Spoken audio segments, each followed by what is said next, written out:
আসসালামু আলাইকুম। বিডিএইচআরএম এর নতুন একটি ভিডিওতে আপনাদের স্বাগতম। এআই বা রোবোটিক্স এর অ্যাডভান্সমেন্ট এর কারণে বর্তমানে বিজনেসে অনেক পরিবর্তন আসছে এবং এর ফলে জব সেক্টরেও অনেক কিছুই চেঞ্জ হচ্ছে এবং মার্কেটে অনেক জবই সাস্টেইন করবে না এবং আপনার জবটিও হুমকির মুখে পড়ে যেতে পারে। তাই বাঁচতে হলে যে সকল জবগুলো এআই দ্বারা ইম্প্যাক্টেড হবে সে জবগুলোকে আপনাকে অ্যাভয়েড করতে হবে। আপনি যদি অলরেডি কোনো জবে থেকে থাকেন এবং সে জবটি যদি এআই দ্বারা ইম্প্যাক্টেড হবার কোনো সম্ভাবনা থাকে, তাহলে আপনাকে নিজেকে আপ স্কিল করে অন্য সেক্টরে মুভ করে নিতে হবে। অথবা আপনাকে নিজেকে এমনভাবে আপ স্কিল করতে হবে যাতে আপনি এই সেক্টরে এআই ইমপ্লিমেন্টেশনের মাধ্যমে কোম্পানিকে একটি প্রফিট দিতে পারেন। আর আপনি যদি একদম ফ্রেশার হয়ে থাকেন বা স্টুডেন্ট হয়ে থাকেন তাহলে আপনি ইন ফিউচারে যেই সেক্টরে ক্যারিয়ার বিল্ড আপ করবেন সেটি ডেফিনেটলি এই এআই দ্বারা ইম্প্যাক্টেড যে সেক্টরগুলো আছে সেটি হবে না। যে সকল সেক্টরে এআই কোনো ইম্প্যাক্ট করতে পারবে না আপনাকে শুধুমাত্র সেই সেক্টরগুলোতেই জব করতে হবে। এখন প্রশ্ন হচ্ছে এই সেক্টরগুলোর 100% জবই কি এআই দ্বারা ইম্প্যাক্টেড হবে? উত্তর হচ্ছে না।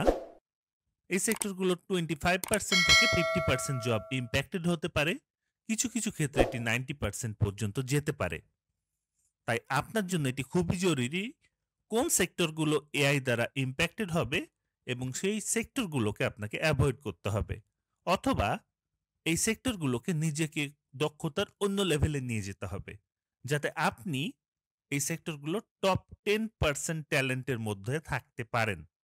এবং এজন্য নিজেকে এআই এবং রোবোটিক্স টেকনোলজির সাথে মানিয়ে নিতে হবে। আপনি যদি আমাদের চ্যানেলে নতুন হয়ে থাকেন তাহলে আমাদের চ্যানেলকে সাবস্ক্রাইব করে বেল বাটনে ক্লিক করে দিন। চলুন আমরা মূল ভিডিওতে চলে যাই। ডেটা এন্ট্রির মতো জবগুলো বর্তমানে অনেক কমে গিয়েছে এবং ইন ফিউচারে আরো কমবে। এআই বিভিন্ন ধরনের পিডিএফ ফাইল, ওয়ার্ড ফাইল, এমনকি ইমেজ ফাইলও অ্যানালাইসিসের মাধ্যমে এগুলোকে ডেটাতে কনভার্ট করতে পারে। তাই ইন ফিউচার ডেটা এন্ট্রির জবগুলো অনেক কমে যাবে। আপনি যদি কাস্টমার সার্ভিস ইন্ডাস্ট্রিতে থেকে থাকেন তাহলে জেনে রাখুন এই সেক্টরে ম্যান পাওয়ারের চাহিদা ইন ফিউচারে কমবে। বিভিন্ন ধরনের routine work, for example customer query fulfil করা বা বিভিন্ন ধরনের কমপ্লেইন ম্যানেজ করা বা কমপ্লেইন রিসিভ করা এবং প্রোডাক্ট বা সার্ভিসের বেসিক ইনফরমেশন দেওয়ার মতো কাজগুলো এআই একজন হিউম্যানের চাইতে অনেক ভালোভাবে 24/7 করতে পারবে। এরপর আমরা টেলিসেলসের কথা বলবো। বর্তমানে কনজুমাররা একজন টেলিসেলস প্রতিনিধির ফোন কলগুলো পছন্দ করে না। তাদের কাছে এটি বোরিং লাগে। এ কারণে বিভিন্ন কোম্পানিগুলো বিভিন্ন সোশ্যাল মিডিয়া প্রমোশনের মাধ্যমে তাদের প্রোডাক্ট বা সার্ভিসের ইনফরমেশন কাস্টমারের কাছে পৌঁছে দিচ্ছে। এছাড়াও ইমেল মার্কেটিং এর মাধ্যমে বিভিন্ন কোম্পানিগুলো ভালো পরিমাণ সেলস জেনারেট করতে পারছে। এর ফলে টেলিসেলসের চাহিদা দিন দিন কমছে।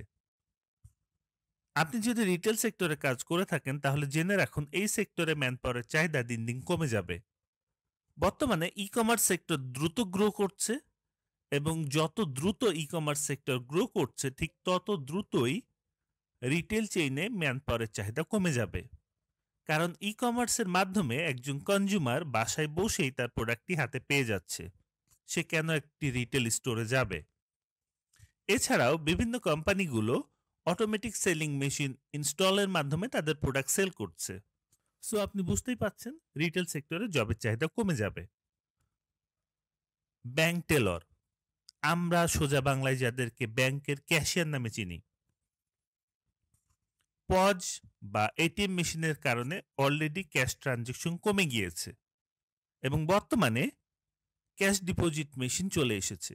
এর ফলে মানুষ ব্যাংকমুখী কম হচ্ছে, তারা অনলাইন ট্রানজেকশন করছে, এটিএম বুথে গেলে টাকা পাচ্ছে, পজ ট্রানজেকশন করছে এবং টাকা জমা দেবার কারণে সিডিএমে মেশিনে গিয়ে টাকা জমা দিয়ে দিচ্ছে।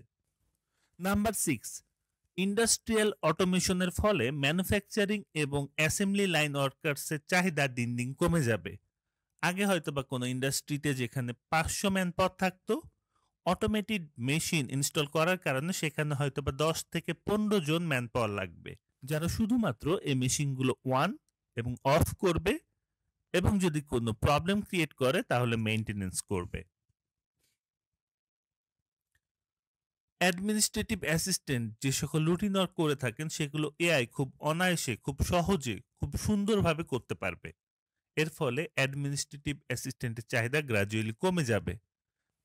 যারা ক্রিয়েটিভ কাজ করেন, ফর এক্সাম্পল গ্রাফিক্স ডিজাইন বা ভিডিও এডিটিং বা motion graphics, definitely digital marketing এর ফলে এই সকল কাজ বাড়ছে, কিন্তু ঠিক একই সাথে এই কাজগুলো এআই দ্বারা করা যাচ্ছে। এআই এর মাধ্যমে একজন গ্রাফিক্স ডিজাইনার বা ভিডিও এডিটর বা একজন মোশন গ্রাফিক্স ক্রিয়েটর আগে যে সময়ে এই কাজগুলো কমপ্লিট করত তার থেকে 99% কম সময়ে কমপ্লিট করতে পারবে। এর ফলে এখন যে পরিমাণ ক্রিয়েটিভ ম্যান পাওয়ার কাজ করছে, ইন ফিউচারে এত পরিমাণ ক্রিয়েটিভ ম্যান পাওয়ার মার্কেটে লাগবে না। ইন ফিউচারে অ্যাকাউন্টিং এবং বুককিপিং সেক্টরে ম্যান পাওয়ারের চাহিদা কমে যাবে।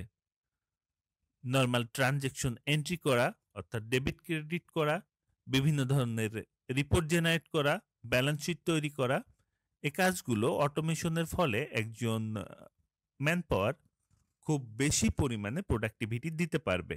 এর ফলে এই সেক্টরে ম্যান পাওয়ারের চাহিদা অনেক কমে যাবে। Number 10, human resource. Human resource ম্যানেজমেন্টে বর্তমানে ইআরপির ব্যবহার দিন দিন বেড়েই চলেছে।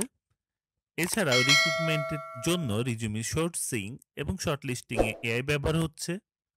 লার্নিং অ্যান্ড ডেভেলপমেন্টে এআই ইন্টিগ্রেশন করা হচ্ছে এবং চ্যাটবট লঞ্চের মাধ্যমে বিভিন্ন কোম্পানিগুলো এমপ্লয়ের বেসিক যে সকল কোয়েরি সেগুলোর অ্যান্সার দিয়ে থাকছে। এর ফলে এইচআর সেক্টরে ম্যান পাওয়ারের চাহিদা গ্র্যাজুয়ালি কমে যাবে। এর ফলে আর কোন কোন জবগুলো ইম্প্যাক্টেড হতে পারে বলে আপনি মনে করেন? কমেন্ট বক্সে জানান। ভিডিওটি ভালো লাগলে লাইক দিন, শেয়ার করুন। দেখা হবে নেক্সট ভিডিওতে। আসসালামু আলাইকুম।